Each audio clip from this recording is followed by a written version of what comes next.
kind of ease to which Austin was getting what he wanted and shots were falling, and how much did that you see was kind of a reflection of the way the team was playing and Luka drawing all the attention versus just what he initiated himself?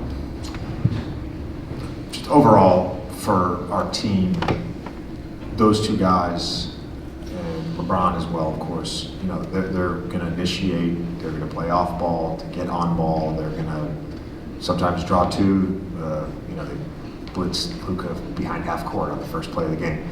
And, you know, there's a responsibility there to make good decisions. And I thought, for the most part, Luka and AR and LeBron with his passing as well, it was a great game for all three of them making good decisions. The game, although it maybe felt differently as a viewer, but the game to me was like a very simple game in that the guys that don't normally make threes for them made some threes. We had too many turnovers in the first half. And then in the second half, we stopped turning the ball over. Their guys kept making threes until the very end, basically. And we were able to get enough stops. But, you know, I think I said this, you know, before the game, like, this was one of those games where your offense has to help your defense. And to come away from that game, you know, we'll get the final numbers with essentially a 138 offensive rating against the number 2 defense in the league, getting AD back. I think it says a lot about our guys' ability to execute and pass to each other and make shots.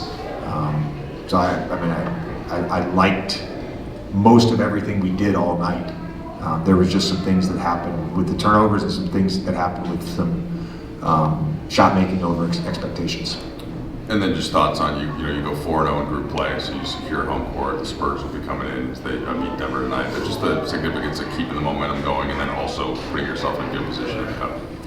Yeah, really pleased that we were able to go undefeated in our pool, our group, whatever it's called.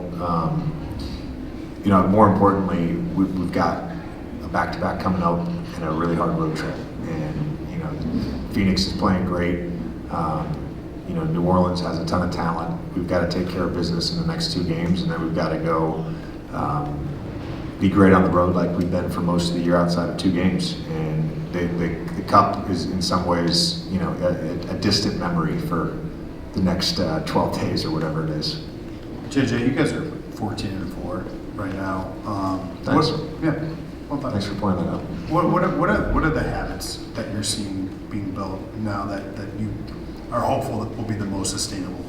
Yeah, I think the game plan discipline, game plan execution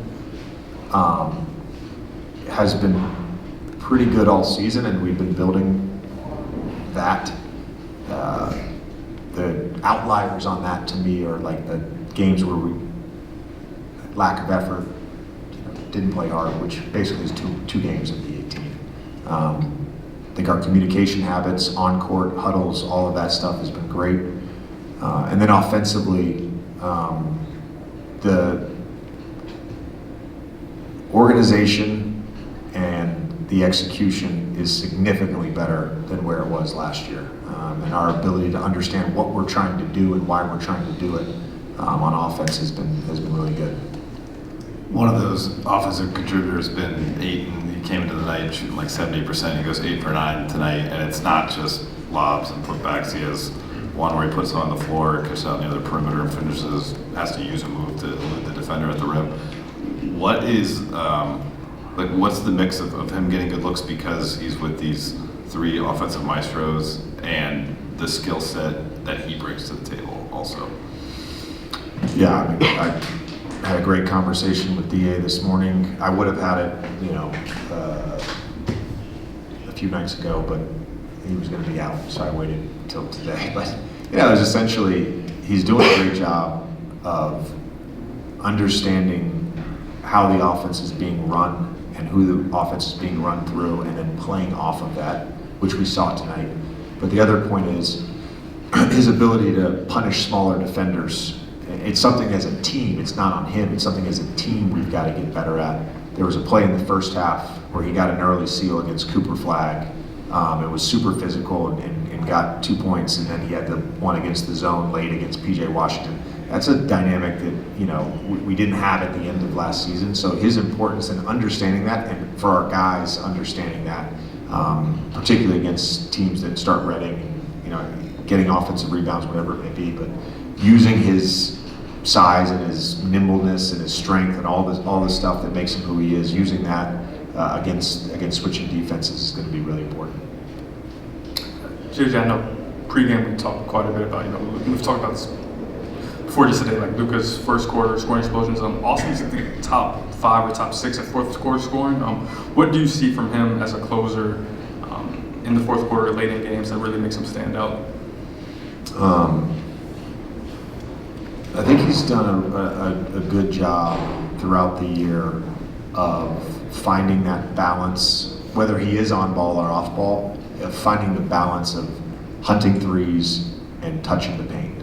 And so when he's in that mode of balance, he's really just hard to guard. Where he's not just saying, "Oh, I'm gonna try to shoot an off the dribble three."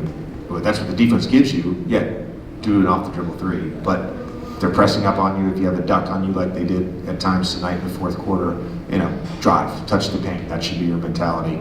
And I just think he's really been in a groove with that balance, particularly in games. And then, you know, as it stands now with us being fully healthy, those early fourth quarter minutes with him and LeBron, that's certainly beneficial to him, being able to play that partnership and being on the ball more. Thanks, Coach. Yep. Thank you.